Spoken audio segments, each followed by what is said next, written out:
Assalamualaikum warahmatullahi wabarakatuh. Jumpa lagi bersama saya Amanda. Dalam video kali ini kita akan membahas lanjutan dari materi logika matematika, yaitu tentang tautologi, kontradiksi, dan kuantor. Yang akan kita bahas pada video kali ini adalah yang pertama tentang apa itu aljabar boolean.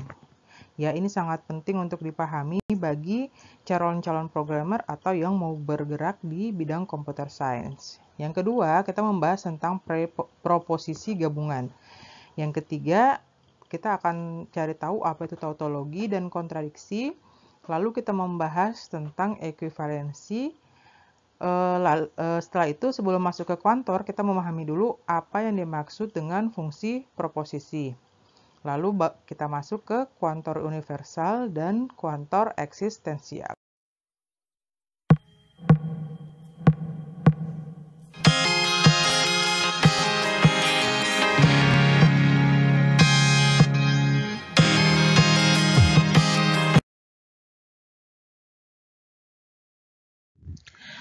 Kita akan mulai dengan memperkenalkan apa itu aljabar boolean atau boolean algebra. Jadi aljabar boolean ini adalah salah satu cabang dari aljabar yang mana nilai-nilai variabelnya itu adalah nilai kebenaran true and false atau benar dan salah ya, yang juga biasa kita notasikan dengan angka 1 dan 0. Aljabar boolean ini diperkenalkan oleh matematikawan George Boole pada tahun 1800-an. Nah, bentuk dalam aljabar boolean hanya dituliskan dalam dua operasi utama, yaitu operasi dan sama atau. Ya, di sini ada and or. Selain and dan or, kita juga menggunakan operasi not atau bukan. Selain itu, ada variasi-variasi dari and or itu sendiri. Ada and, ada nor, ada XOR, ada XN, OR ya. Nah, selain dalam bentuk operasi yang kemarin sudah pelajari, aljabar boolean ini dia diperkenalkan juga dalam bentuk gerbang logika atau logic gates. Jadi di logic gates ini untuk simbol-simbol and dan or itu dia dibuat dalam bentuk gerbang.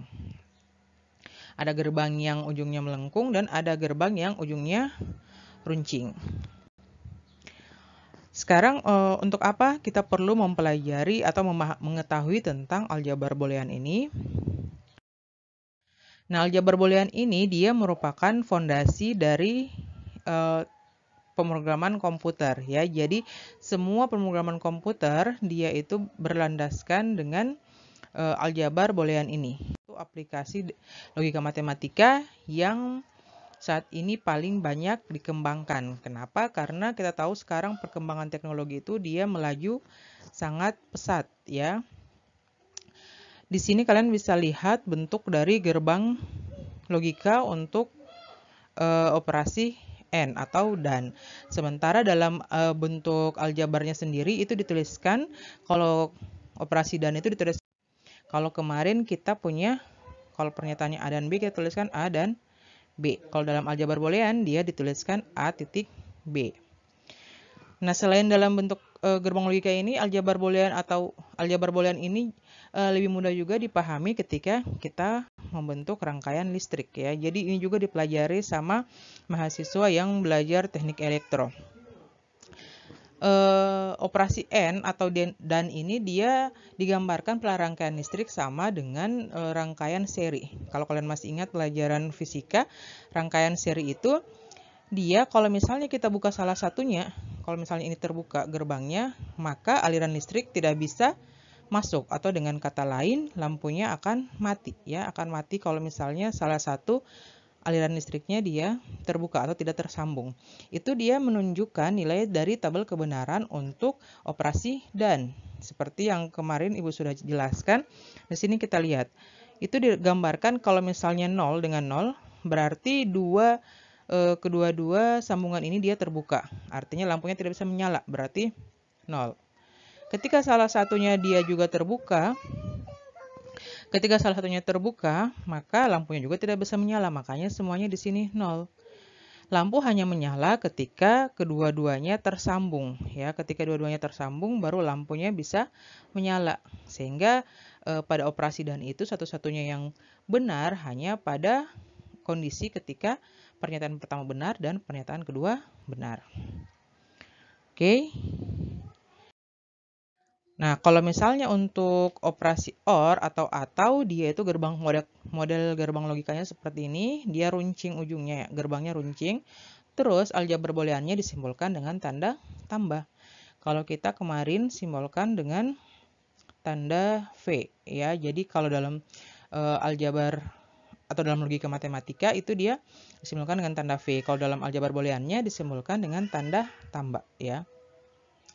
Untuk rangkaian lampu sendiri dia itu disimbolkan bisa dilihat pada jenis rangkaian paralel ya, kalau ada yang masih ingat. Kalau dalam rangkaian paralel ini dia akan menyala jelas kalau misalnya kedua-duanya tersambung, pasti dia menyala lampunya ya. Makanya satu dia hasilnya 1. Ketika salah satunya terbuka atau tidak tersambung aliran listriknya, maka lampunya tetap menyala karena aliran listriknya dia bisa melewati rangkaian lainnya yang terbuka sehingga dia tetap menyala. Makanya ketika salah satu pernyataan bernilai benar, pernyataan atau dia tetap bernilai benar. Lain halnya ketika dua-duanya dia terbuka atau alirannya terputus di kedua sambungan, maka dia lampunya tidak akan menyala, atau dengan kata lain akan menghasilkan nilai kebenaran salah. Nah, setelah kita melihat bentuk model dari aljabar boolean ini dan bagaimana aplikasi sederhananya, sekarang tentunya kalian bertanya-tanya, untuk apa kita memahami aljabar boolean dan untuk apa kita mempelajari logika matematika dalam bentuk aljabar boolean ini? Nah, aljabar boolean itu merupakan salah satu topik dasar atau fondasi dari suatu ilmu yang dikenal dengan ilmu komputer atau computer science ya. Jadi, di era perkembangan teknologi yang sangat masif seperti sekarang ini, banyak orang yang tertarik untuk mempelajari computer science atau ilmu komputer ini ya. Secara lebih spesifik, mereka itu mengarah ke pembelajaran tentang machine learning, artificial intelligence, dan data science. Mungkin kalian bertanya, yang seperti apa bentuk machine learning dan artificial intelligence itu? Jadi kalau machine learning ini dia semua sekarang yang kalian lihat tentang automatisasi itu dia merupakan hasil kerja dari sederhananya saja seperti penggunaan aplikasi pesan antar dan aplikasi kendaraan online. Nah, selain machine learning, ada juga artificial intelligence atau kecerdasan buatan. Kalau ini sudah jelas sekali ya, mungkin contoh yang paling sering kalian itu yang berhubungan dengan robotik. Atau kalau di smartphone kalian sering mungkin menggunakan fasilitas Oke Google, yang mana kalian bisa berbicara dan dijawab oleh mesin pencari Google ya. Itu dia merupakan penerapan dari artificial intelligence. Nah, selain dari kedua topik ini ada juga yang disebut dengan data science ya. Jadi data science atau ilmu data ini dia merupakan ilmu tentang mempelajari data yang sangat besar atau bagaimana mengolah data yang sangat besar yang istilah digitalnya itu adalah big data. Ya. Nah, big data. Nah, sekarang pertanyaannya, apa sih menariknya dari keempat topik ini? Kenapa kita perlu tahu tentang adanya ini? Mungkin kalian dulu waktu kecil ketika ditanyakan cita-citanya mau jadi apa? Saya mau jadi guru matematika, saya mau jadi ilmuwan matematika, saya mau jadi dokter, saya mau jadi polisi, atau saya mau jadi pengusaha. Tapi belum pernah ada yang menyampaikan tentang saya ingin menjadi ilmuwan data. Ya, istilah ilmuwan data itu merupakan istilah yang masih sangat baru, walaupun pekerjaannya sudah ada sejak beberapa dekade yang lalu, tapi sekarang istilahnya sudah sering digunakan dan merupakan salah satu pekerjaan yang saat ini paling dicari di seluruh dunia. Ya. Jadi istilahnya itu adalah data scientist, ilmuwan data.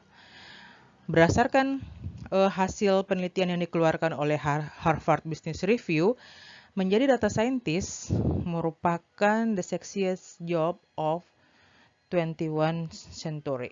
Ya, jadi merupakan pekerjaan yang paling terseksi di abad ke-21. Kenapa terseksi? Yang pertama karena selain pekerjaannya itu tidak bisa kalian kerjakan dari mana saja, yang kedua dia merupakan salah satu pekerjaan dengan bayaran tertinggi ya. Jadi dia paling banyak dicari, orang yang menjadi data scientist masih sedikit sehingga mengakibatkan pekerjaan ini membuat orang yang bergelut di bidangnya itu menjadi high paid ya, atau mendapat bayaran yang sangat tinggi. Kalau kalian bayangkan saat ini itu rata-rata penghasilan dari seorang data scientist dalam setahun itu bisa mencapai 50.000 sampai 80.000 dolar atau sekitar 1 miliar lebih ya.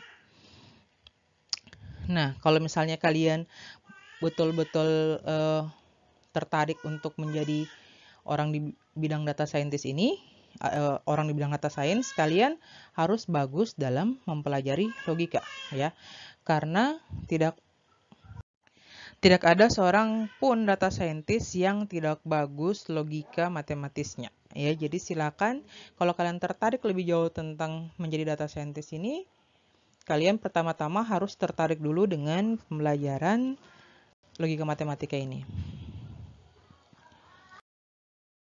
Selanjutnya, kita akan melanjutkan topik dari pembelajaran sebelumnya ke proposisi gabungan.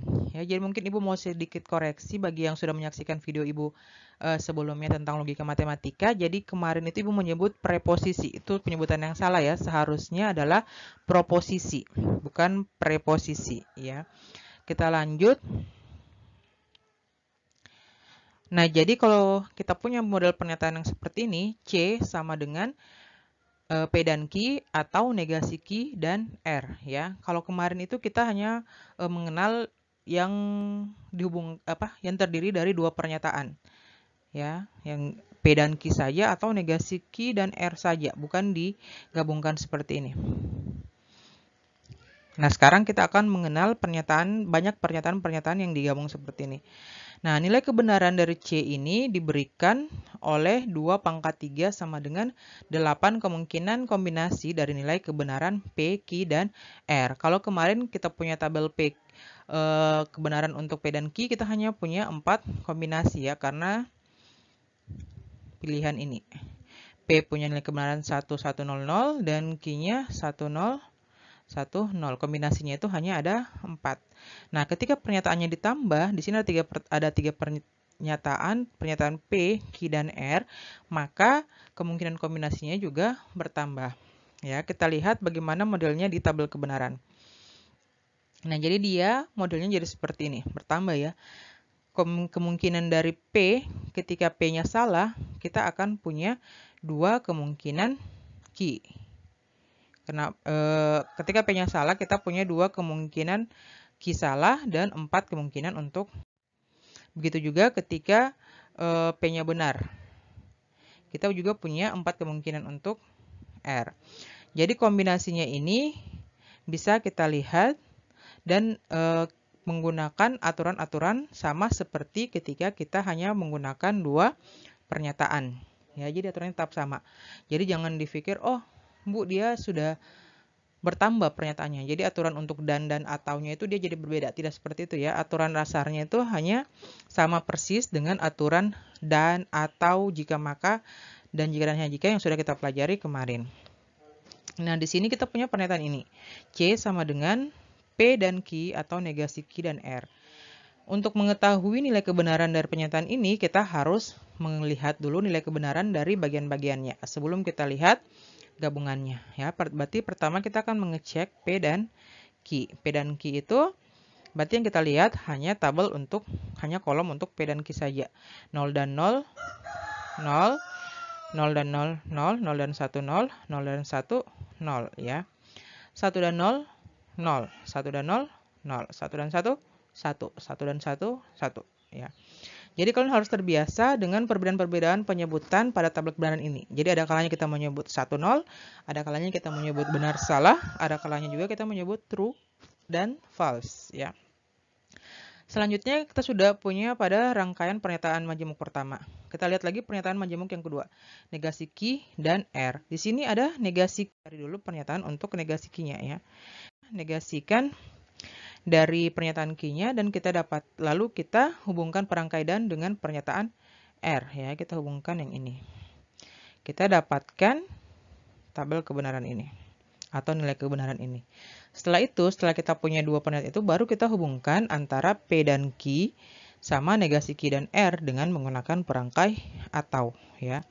Jadi salah atau salah itu dia salah. Salah atau benar dia benar. Salah atau salah dia salah.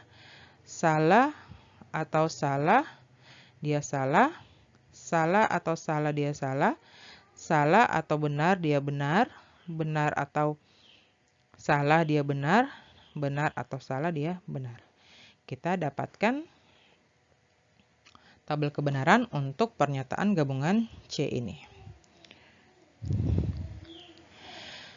Nah, di sini kalau kalian lihat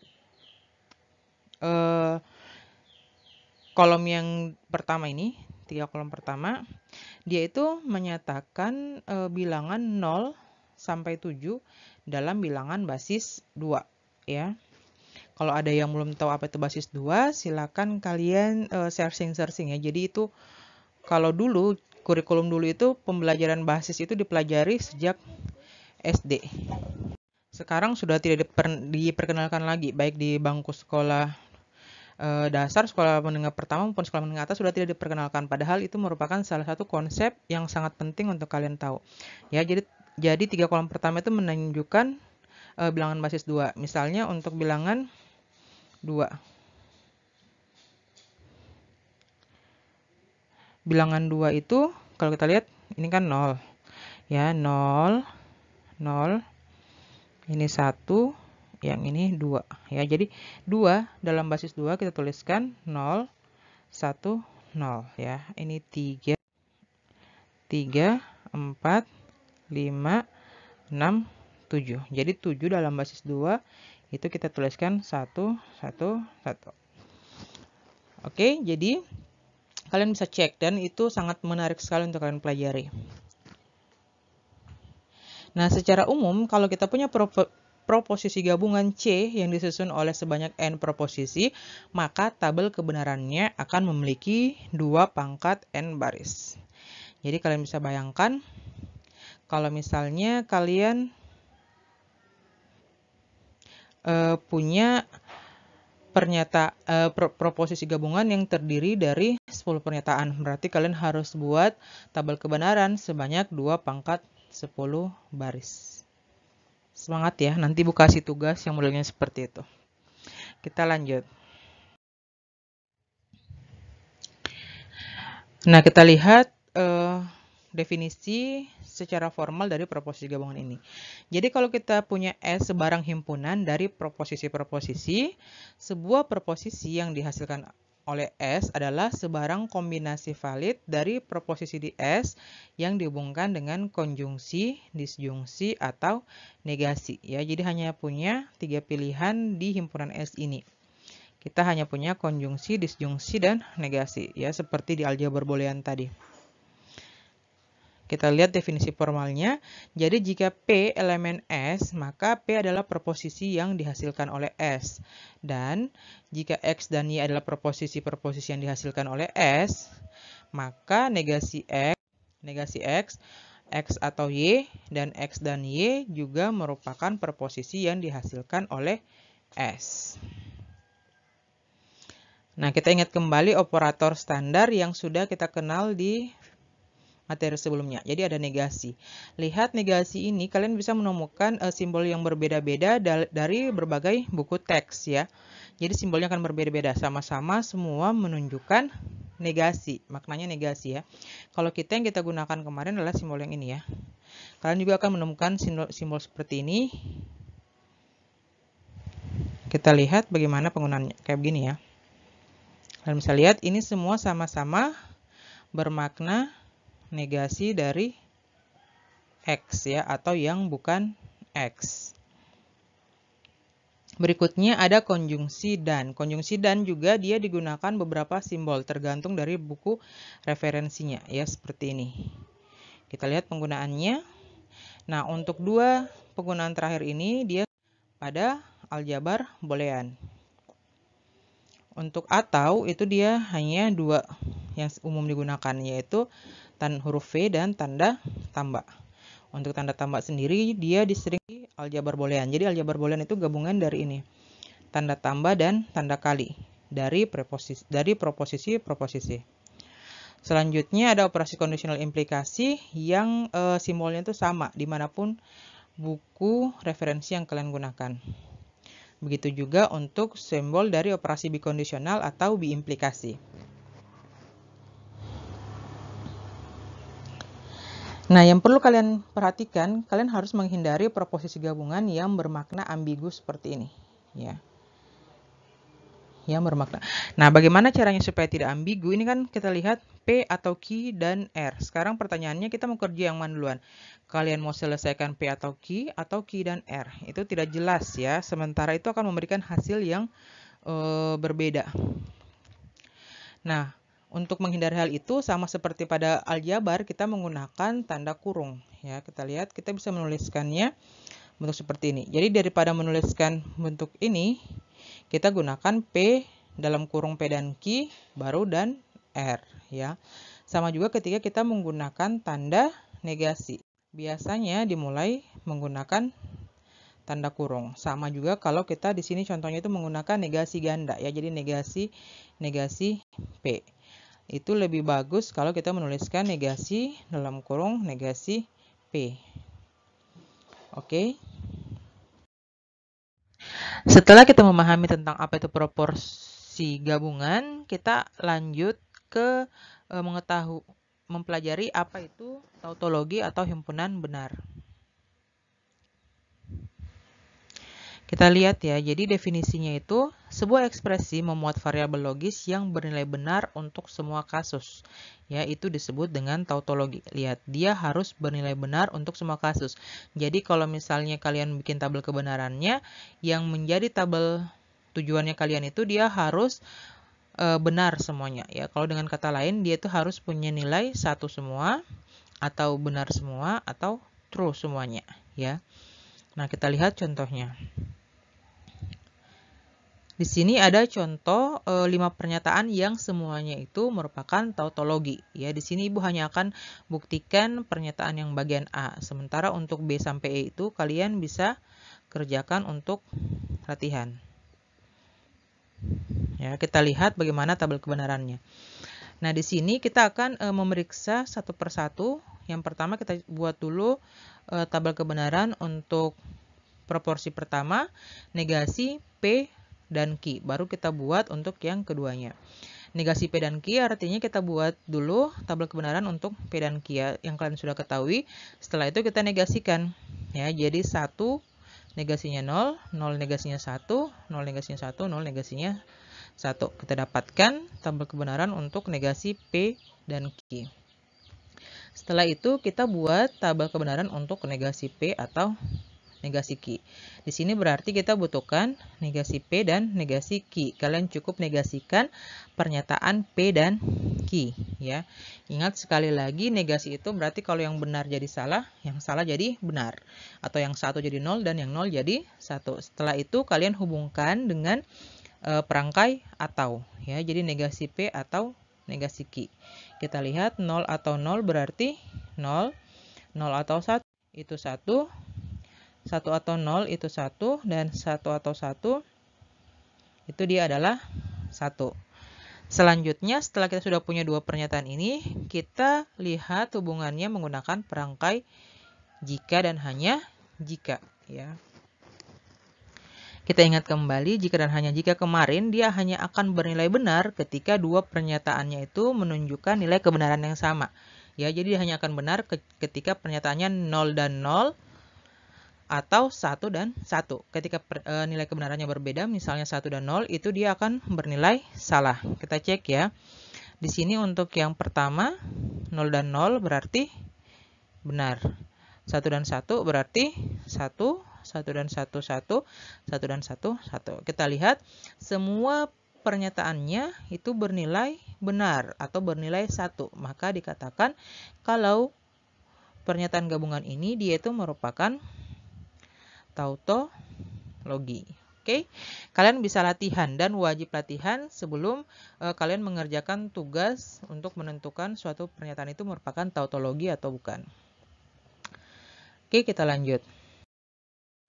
Nah, selain tautologi, ada juga kebalikan dari tautologi atau himpunan salahnya ya.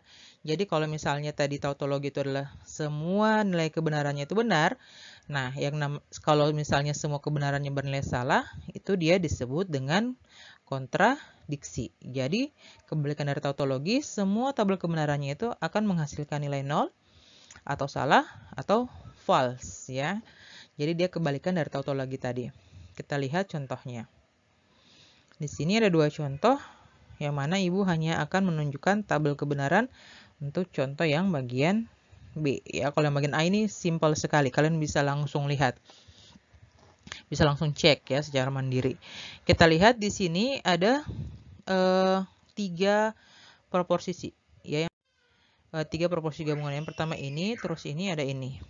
Yang pertama kita lihat dulu untuk P atau Q ya. P atau Q tadi kalian sudah punya di tabel kebenarannya sebelumnya, yang mana dia hanya bernilai salah ketika kedua-dua pernyataannya salah ya.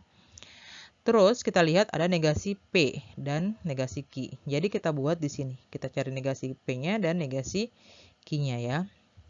Nah, di sini kita lihat kalau negasi P dan negasi Q itu sudah dihubungkan dengan tanda kurung. Berarti kita kerjanya dari kiri ke kanan. Pertama kita hubungkan dulu pernyataan P atau Q tadi dengan negasi P ya. Dengan tanda perangkai dan. Ini kita dapatkan 1 dan 0 berarti 0. 1 dan 0 berarti 0. 1 dan 1 berarti 1. Terus 0 dan 1 berarti 0. Setelah itu kita hubungkan dengan hasilnya, kita hubungkan dengan Q ya. Jadi yang ini tadi kita hubungkan dengan negasi Q. Kita dapatkan 0 dan 0 itu hasilnya 0. Terus 0 dan 1 hasilnya 0. 1 dan 0 hasilnya 0. 0 dan 1 hasilnya 0. Nah, kita lihat dengan jelas di sini kalau semua nilai kebenaran pada tabelnya itu adalah salah atau 0. Berarti dia adalah kontradiksi ya.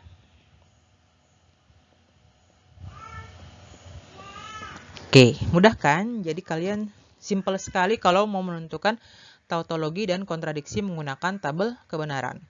Tapi tidak selamanya menggunakan tabel kebenaran itu efektif. Kenapa begitu? Tadi Ibu sudah sebutkan di awal, kalau misalnya kita punya lebih dari 2 pernyataan, misalnya ada 5 pernyataan, maka kita harus buat tabel kebenaran sebanyak 2 pangkat 5 baris, yang mana itu sangat tidak efektif. Makanya setelah mempelajari ini, kita akan mempelajari teknik lain selain tabel kebenaran untuk menentukan tautologi dan kontradiksi dari suatu proporsi gabungan. Kita lanjut ke ekuivalensi dalam tautologi. Nah, kalau misalnya proposisi R dan S dihasilkan oleh himpunan S tadi, itu dia dikatakan ekuivalen jika dan hanya jika S ini adalah sebuah tautologi dan dinotasikan sebagai dia simbolnya agak berbeda ya. Kalian lihat, kalau misalnya jika dan hanya jika biasa kita punya begini, tapi kalau dia sebuah ekuivalensi simbolnya jadi seperti ini ya. Nah, jadi syaratnya untuk ekuivalen itu ini harus tautologi, hubungan itu harus tautologi. Kita lihat ya, di sini ada contohnya. Nah, dari 5 pernyataan ini kita akan melihat tabel kebenaran untuk contoh yang kedua ya. Jadi yang ke-1 dan yang ke-3 itu juga kalian bisa latihan sendiri. Oke, kita buat tabel kebenarannya dengan cara yang sama seperti yang tadi. Kita dapatkan setelah kita punya pernyataan P dan Q, yang mana tabel kebenarannya ini, terus pernyataan negasi P maka negasi Q, tabel kebenarannya ini, maka kita kalau dihubungkan menggunakan jika dan hanya jika, sekali lagi jika dan hanya jika dia hanya bernilai benar ketika dua pernyataannya memiliki nilai kebenaran yang sama. Oke. Jadi 1 jika dan hanya jika 1 itu hasilnya 1. 0 jika dan hanya jika 0 hasilnya juga 1.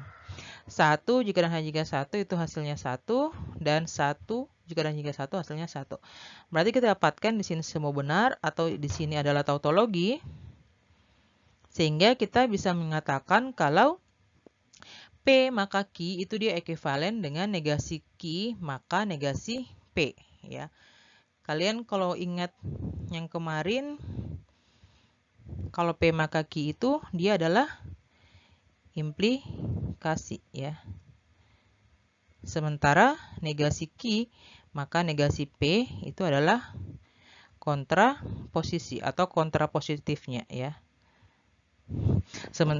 Kemarin Ibu sudah sempat singgung kalau implikasi itu dia ekuivalen dengan kontraposisinya. Nah, sekarang buktinya adalah ini, ya. Kita sudah lihat kalau dia itu memenuhi syarat untuk ekuivalen, sehingga hubungan ini dia. Oke, kita lanjut. Nah, selanjutnya kita melihat ekuivalensi logis dasar atau hukum operasi logis, ya. Nah, dari hubungan ekuivalensi tadi kita bisa membentuk berbagai bentuk ekuivalensi yang mempermudah kita dalam logika matematika. Itu dia disebut sebagai hukum operasi logis. Kita lihat model-modelnya, ya. Nah, jadi hukum ekuivalensi logis ini dia terbagi menjadi basic law dengan dual law. Kita lihat bagaimana bentuknya. Nah, jadi ketika basic law itu dia menggunakan perangkai atau, maka dual law-nya itu kalian cukup mengganti perangkai atau-nya itu dengan menggunakan perangkai dan. Begitu juga sebaliknya. Kita lihat.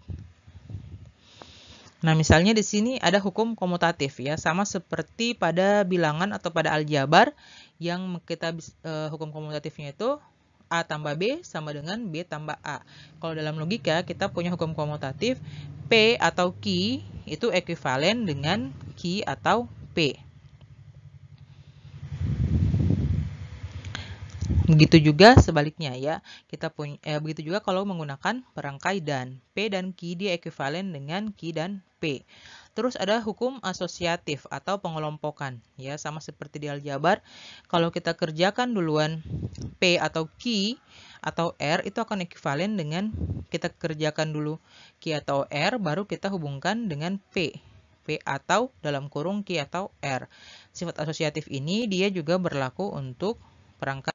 Selanjutnya sifat distributif, ya. Jadi sifat distributif ini misalnya kita punya P dan Q atau R itu akan ekuivalen dengan P dan Q atau P dan R. Begitu juga kalau kita punya P atau Q dan R itu akan ekuivalen dengan P atau Q dan P atau R. Nah, selain sifat-sifat yang sudah kalian kenal itu, komutatif, asosiatif, dan distributif, ada juga sifat identitas, ya, dan sifat identitas ini berbeda untuk perangkai atau dan perangkai dan. Kalian perlu memahami kalau sifat identitas itu artinya kalau kita operasikan misalnya suatu pernyataan dengan suatu identitas maka akan menghasilkan pernyataan itu sendiri, ya. Jadi di sini kalau kita untuk atau identitasnya itu adalah 0. Kenapa? Karena P atau 0 itu akan menghasilkan P, ya. Ini kalau kalian bisa cek dengan menggunakan tabel kebenaran, semua nilai kebenaran untuk P kalau kita hubungkan dengan perangkai atau dan dipasangkan dengan 0 itu akan menghasilkan P. Sementara kalau dan, identitasnya adalah 1, ya. Jadi kalau P dan 1 atau P dan benar itu akan menghasilkan P, ya. Selain itu kita untuk melengkapi sifat identitas tadi kita punya sifat negasi, yang menunjukkan negasi. Untuk dan, P dan negasi P itu akan menghasilkan 0 atau P dan negasi P itu ekuivalen dengan 0. Sementara untuk atau dia itu P atau negasi P itu ekuivalen dengan 1 ya. Jangan sampai terbalik. Terus ada juga sifat idempoten yang mana P atau P menghasilkan P atau P atau P itu ekuivalen dengan P dan P juga ekuivalen dengan P. Terus ada sifat nol ya atau pembuat nol yang mana kalau P dan 0 itu akan menghasilkan 0 sementara P atau 1 itu menghasilkan 1.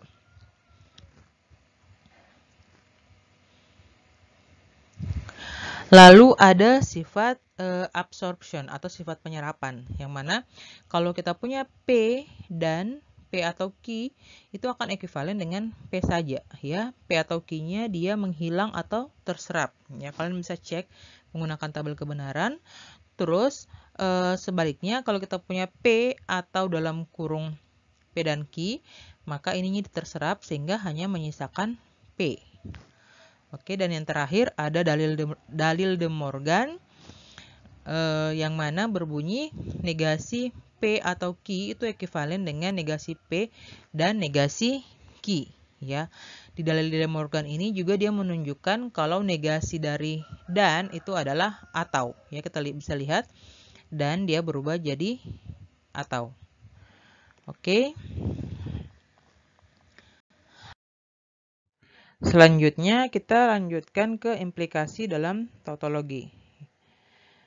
Kita lihat definisinya. Jadi kalau proposisi R dan R dihasilkan oleh S, itu dikatakan R menyeratkan S atau R implies S jika R maka S adalah sebuah tautologi. Ya, jadi kalau tadi kita pakai perangkai jiran hanya jika menghasilkan ekuivalensi, kalau perangkainya itu jika maka dia disebut dengan implikasi tautologi.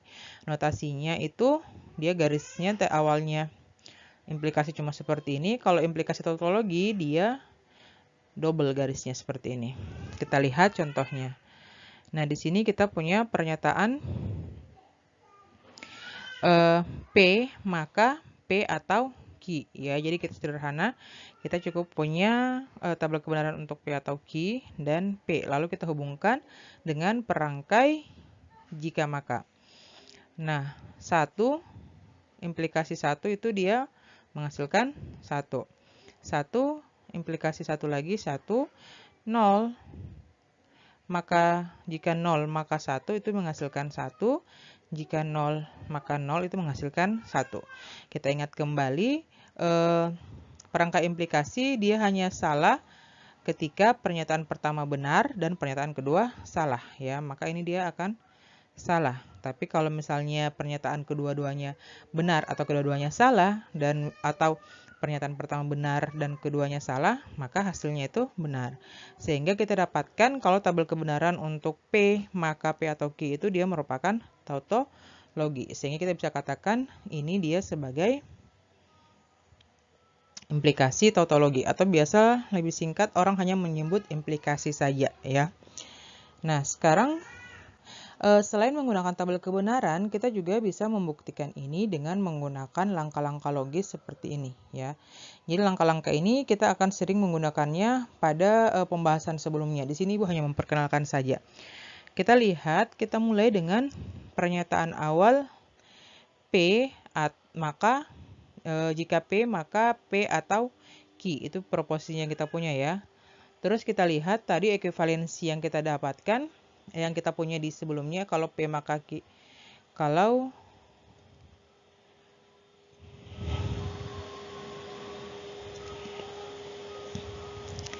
P maka Q itu dia ekuivalen dengan negasi P atau Q ya. Jadi dia ekuivalen dengan negasi pernyataan pertama atau pernyataan kedua. Kita lihat pernyataan pertamanya kita tadi P, berarti dia akan ekuivalen dengan negasi P. Sementara pernyataan keduanya kita adalah P atau Q. Kita lihat pernyataan kedua tidak berubah. Jadinya di sini tetap P atau Q ya.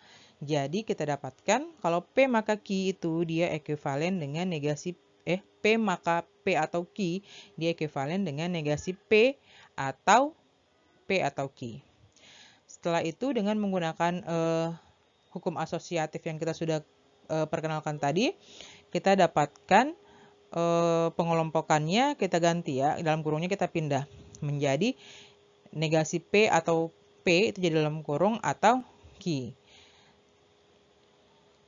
Dan menggunakan hukum yang sebelumnya juga, hukum negasi, kalau negasi P atau P itu akan menghasilkan satu atau menghasilkan benar. Ya, sehingga kita lanjutkan lagi, satu atau Q dengan menggunakan hukum nul itu menghasilkan satu. Yang mana satu ini dia merupakan tautologi. Oke, jadi kalian bisa membuktikan pernyataan seperti ini menggunakan dua cara. Ya. Nah, kita lanjut ke implikasi logis dasar atau hukum implikasi logis. Kalau tadi kita punya hukum ekuivalensi dasar, implikasi dasar juga mempunyai beberapa hukum yang bisa kita gunakan. Yang pertama ada hukum detachment. Ya, bunyinya seperti ini. P maka Q dan P itu akan menghasilkan Q, ya. Jadi dengan kata lain kita bisa tuliskan seperti ini. P maka Q, terus dan P itu kita mempunyai kesimpulan Q. Ya, ini mungkin kelihatan familiar bagi kalian ya. Kita lihat kenapa dia familiar, karena dia itu adalah bentuk dari modus ponens yang pernah kalian pelajari pada saat bangku sekolah menengah atas ya. Jadi dia nama istilah lainnya dari modus ponens itu adalah detachment ya. Yang kedua ada indirect rationing.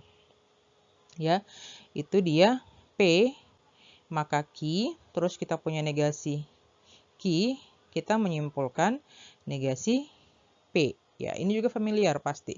Apa dia? Dia itu adalah modus tollens ya. Nah, selain itu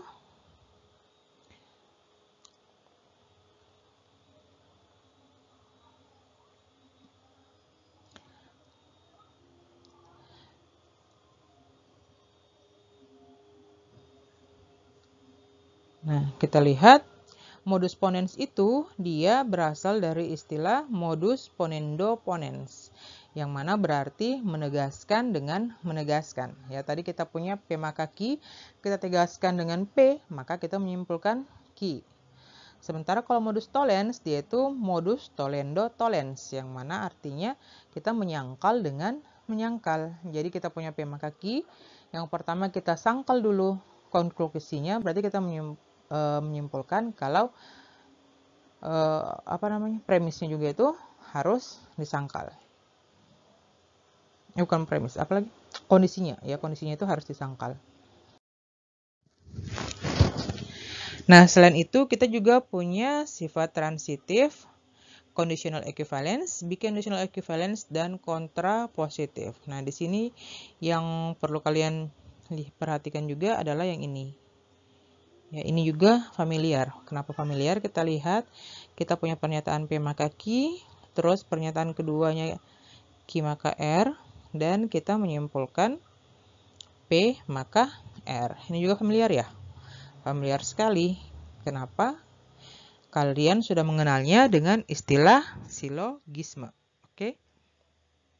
Nah, sementara ini yang sudah kalian pelajari, yang gue sudah ajarkan juga kemarin tentang ekuivalensi untuk P maka Q. Kalau P maka Q itu ekuivalen dengan negasi P atau Q. Selalu ingat ya. Nah, dari yang kita sudah pelajari tadi, kita bisa menyimpulkan beberapa hal. Yang pertama, tentang tautologi. Tautologi itu berarti di tabel kebenarannya semuanya itu adalah satu atau semuanya benar. Terus kontradiksi. Kontradiksi itu berarti di tabel kebenarannya semuanya salah. Yang berikutnya ekuivalensi. Ekuivalensi itu berarti memiliki tabel kebenaran yang sama. Ya, dan yang terakhir implikasi berarti P dan Q memiliki nilai tabel kebenaran yang bersesuaian. Nah, setelah membahas tentang tautologi, kontradiksi, ekuivalensi, dan implikasi, kita akan lanjut ke pembahasan tentang kuantor.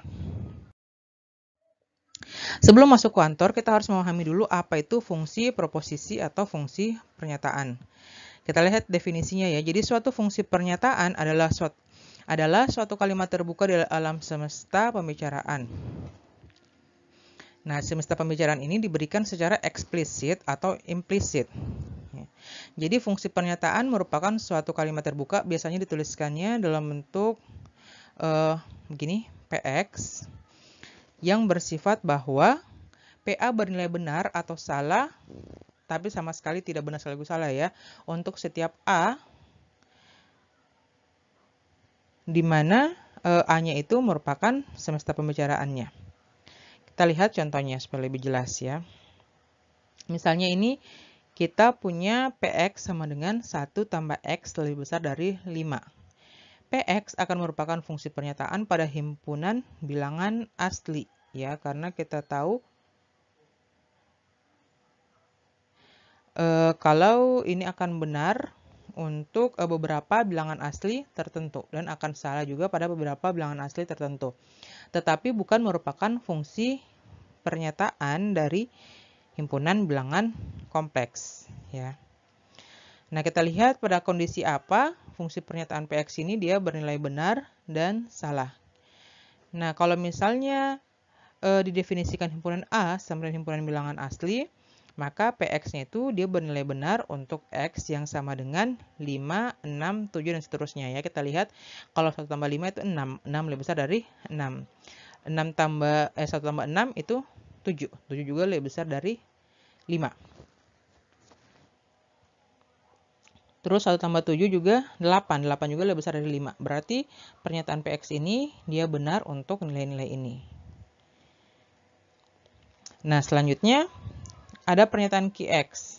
QX itu dia pernyataannya X tambah 3 itu kurang dari 1. Jadi kalau kita punya himpunan A-nya itu bilangan asli, berarti tidak ada X yang menyebabkan PX bernilai benar. Atau dengan kata lain, QX ini dia bernilai salah untuk semua X. Kenapa? Tidak ada bilangan asli yang kalau kita jumlahkan dengan 3 itu hasilnya kurang dari 1 ya. Karena kita tahu bilangan asli itu nilainya semua bilangan asli X itu nilainya lebih besar atau sama dengan 1. Yang berikutnya, pernyataan Rx sama dengan X tambah 3 itu lebih besar dari 1. Ya. Maka kita punya nilai X itu akan benar untuk 3. Ya, jadi 1 tambah 3 itu 4. 2 tambah 3 itu 5. 3 tambah 3 itu 6. Dan juga bisa benar untuk bilangan asli yang lain. Oke. Nah, dari contoh yang kita sudah lihat tadi, kita bisa menyimpulkan bahwa suatu pernyataan PX atau suatu fungsi pernyataan PX yang didefinisikan pada suatu himpunan tertentu akan bernilai benar untuk semua anggota semesta pembicara. Jadi dia punya 3 kemungkinan. Kemungkinan yang pertama itu dia bernilai benar untuk semua anggota semesta. Dia juga bisa bernilai benar hanya untuk anggota saja, dan juga dia bisa saja bernilai salah untuk semua anggota. Atau dengan kata lain, tidak ada anggota semesta yang memenuhi fungsi pernyataan PX tadi.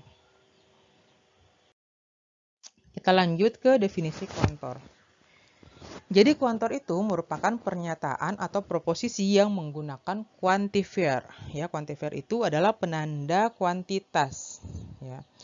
Dia terbagi 2, ada kuantor universal dan kuantor eksistensial. Jadi kuantor universal ini dia disebut juga kuantor umum, menggunakan simbol ini dan dibaca untuk setiap atau untuk semua atau semua.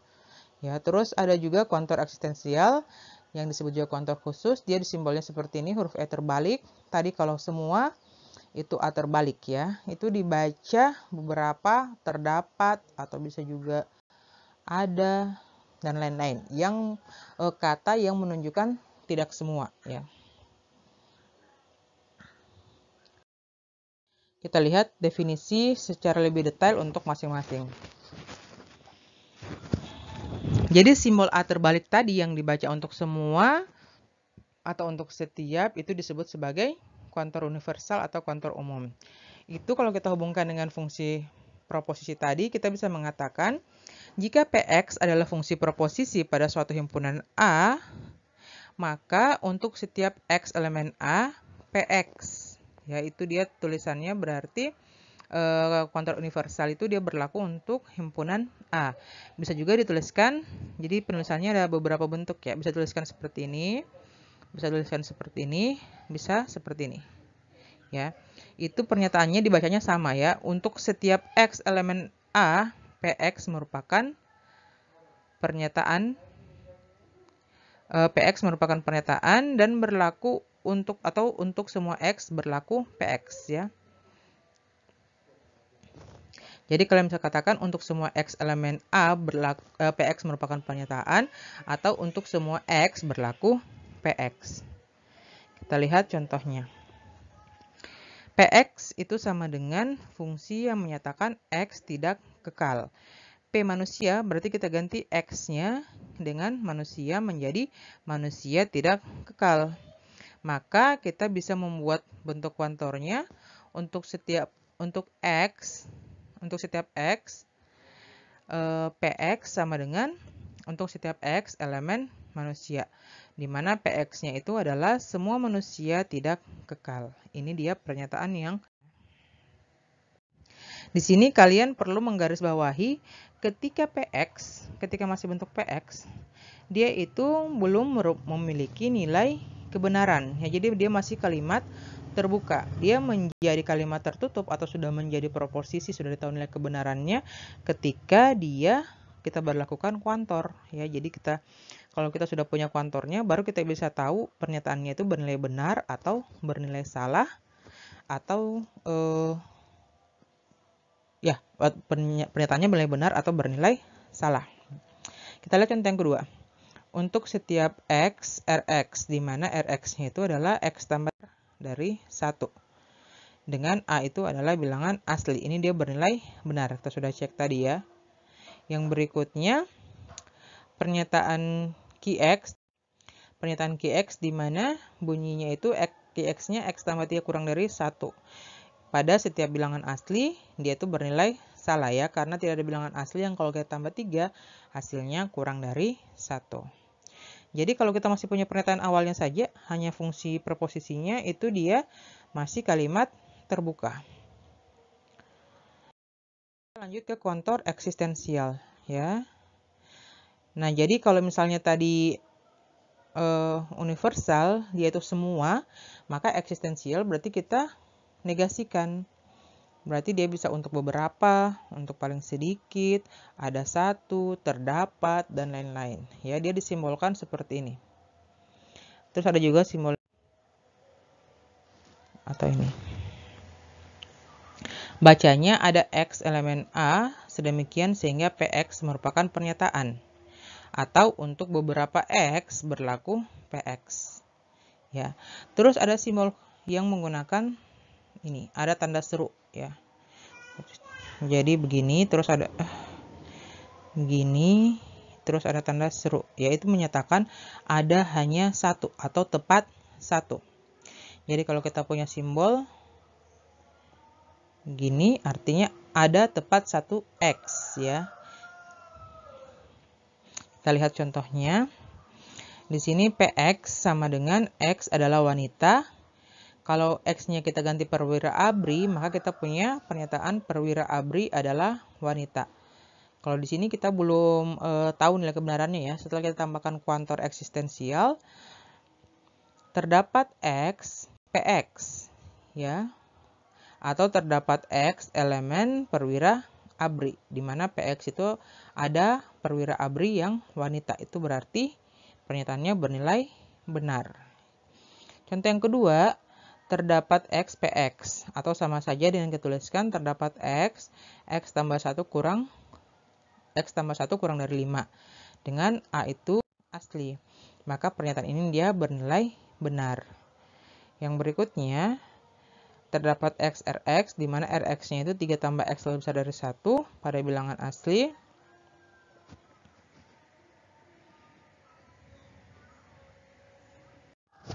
Ini dia bernilai salah. Bernilai salah ya. Kenapa bernilai salah? Karena kita lihat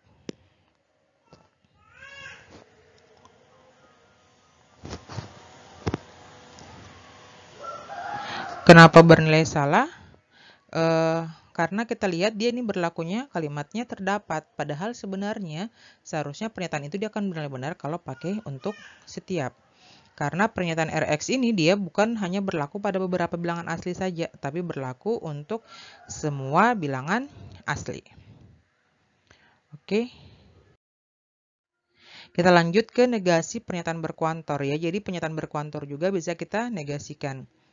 Kita lihat di sini contohnya, negasi dari semua manusia tidak kekal adalah tidak benar bahwa semua manusia tidak kekal, atau beberapa manusia kekal, atau ada manusia yang kekal. Ya, itu negasinya. Nah, sekarang jika PX adalah manusia tidak kekal atau X tidak kekal, maka semua manusia adalah tidak kekal. Atau untuk setiap PX, untuk setiap X, PX bernilai benar. Dan ada beberapa manusia yang kekal. Ya. Nah, pernyataan di atas bisa kita tuliskan dengan simbol ini. Ya. Negasi dari untuk setiap X, PX itu sama saja dengan terdapat X, sehingga negasi PX. Ya, pertama kita negasikan untuk setiap, dia itu negasinya jadi terdapat. Setelah itu kita negasikan PX-nya. Ya, jadi bukan hanya kuantornya saja yang kita negasikan, tapi pernyataannya juga harus dinegasikan. Kita lihat kebalikannya, kalau kita punya yang eksistensial, negasi dari terdapat X, PX itu akan menghasilkan untuk setiap X dan negasi berlaku negasi PX ya. Jadi kalau kita punya ini negasinya berarti untuk setiap. Dan jangan lupa selalu negasikan pernyataannya. Jadi PX selalu dinegasikan menjadi negasi PX. Oke. Jadi kalau kalian hanya negasikan hanya kuantornya tapi pernyataannya tidak dinegasikan, maka dia akan salah ya.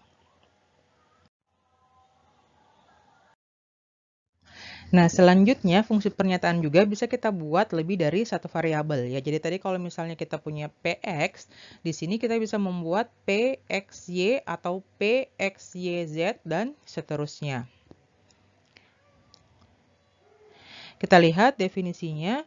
Didefinisikan himpunan A1, A2, A3 sampai AN, suatu fungsi pernyataan yang mengandung variabel pada himpunan A1 cross A2 cross A3 sampai cross AN merupakan kalimat terbuka P X1, X2, X3 sampai Xn yang memuat sifat P A1, A2 sampai AN bernilai benar atau salah tetapi tidak keduanya. Untuk A1, A2, A3, dan AN merupakan dari A1 cross A2 sampai cross AN. Kita lihat contohnya. Contoh yang pertama, diketahui himpunan P itu adalah himpunan pria, W adalah himpunan wanita. Kita punya fungsi pernyataan X menikah dengan Y. Yang bisa kita tuliskan M XY itu merupakan fungsi pada P cross W. Selanjutnya contoh yang kedua, diketahui A adalah bilangan asli dengan fungsi pernyataan 2X kurang Y kurang 5Z kurang dari 10. Ya, ini kita bisa tuliskan sebagai K XYZ dan K XYZ ini merupakan fungsi pernyataan dari pada A cross A.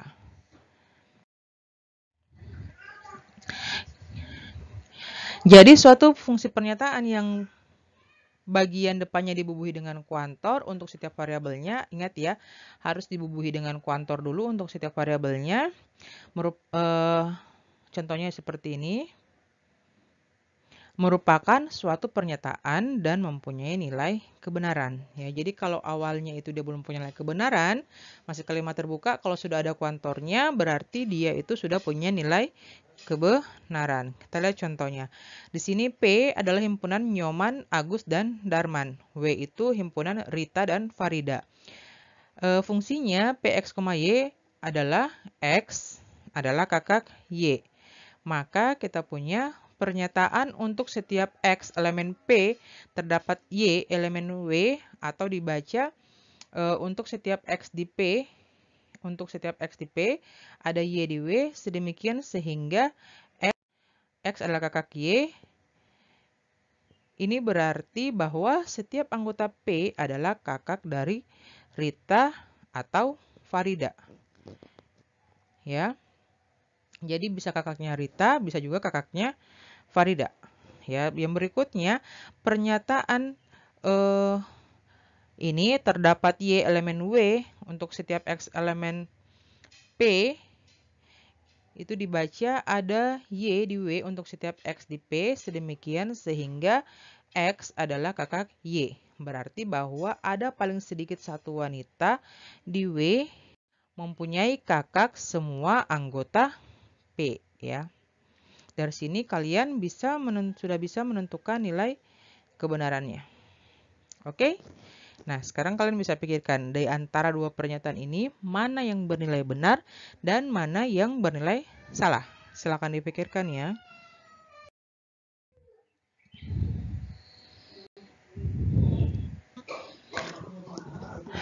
Nah, negasi dari pernyataan yang mengandung kuantor itu dapat ditentukan. Lihat, kalau kita punya pernyataan yang tadi, negasi dari terdapat X untuk setiap Y, PXY berlaku, berarti pertama kita negasikan ini.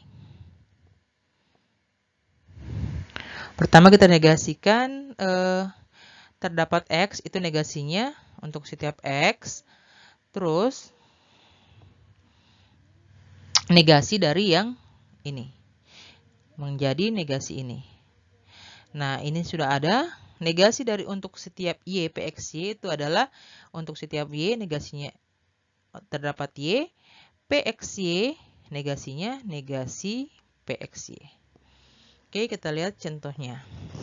Nah, dengan contoh yang sebelumnya tadi, kita lihat dari pernyataan untuk setiap X elemen P terdapat Y elemen W PXY, maka hasil negasinya itu adalah terdapat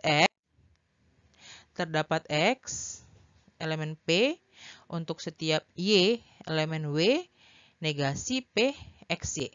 Ya. Jadi kita lihat pernyataan semulanya itu setiap anggota P adalah kakak dari paling sedikit satu anggota W. Kita negasikan menjadi tidak benar bahwa setiap anggota P adalah kakak dari paling sedikit satu anggota W. Atau dengan kata lain, ada anggota P yang bukan kakak dari semua anggota W. Oke. Nah, bentuk kuantor ini adalah salah satu bentuk masalah-masalah yang sering keluar dalam berbagai jenis ujian, ya, baik ujian masuk perguruan tinggi, ujian tes CPNS, ujian tes masuk perusahaan, dan lain-lain. Ini dia masuk dalam bagian ujian logika umum atau bagian ujian penalaran umum. Ya, jadi semangat untuk mempelajarinya. Oke, demikianlah tadi pembahasan panjang kita. Jadi kuliah hari ini cukup panjang ya. Pembahasan kita tentang apa saja tadi yang kita bahas. Kita sudah membahas tentang tautologi, kontradiksi, ekuivalensi, terus bahas juga tentang implikasi, dan ada kuantor eksistensial dan kuantor universal. Oke, pada video selanjutnya kita akan membahas tentang metode penalaran dan metode pengambilan keputusan. Oke, semoga videonya bermanfaat. Jika ada yang ingin ditanyakan, silakan berikan komentar di kolom komentar. Terima kasih. Assalamualaikum warahmatullahi wabarakatuh.